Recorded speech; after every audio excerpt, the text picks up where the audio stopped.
কেমন লাগছে?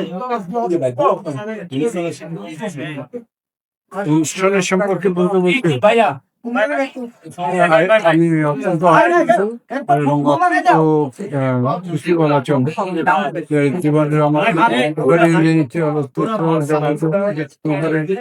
বাইরের অনেক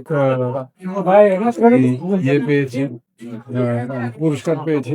তবে আজকের পুরস্কারটা অনুষ্ঠান যেটা ছিল সেটা আমার জন্য একটা স্পেশাল ছিল এই কারণের জন্য যে আজকে আমার নিজেও এখানে পুরস্কৃত প্রফেসর ডক্টর এবং আমার ছেলে শর্ট ফিল্ম মেকার যে বিদেশে পুরস্কৃত হয়েছে তার ছবি, যেটা বাংলাদেশে খুব বেশি একটা প্রচার হয়নি, কিন্তু আজকের অনুষ্ঠান থেকে তাকেও পুরস্কার দেওয়া হয়েছে।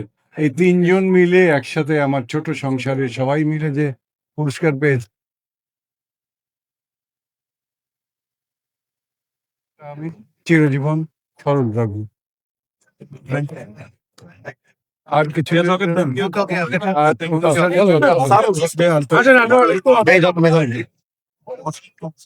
ভাই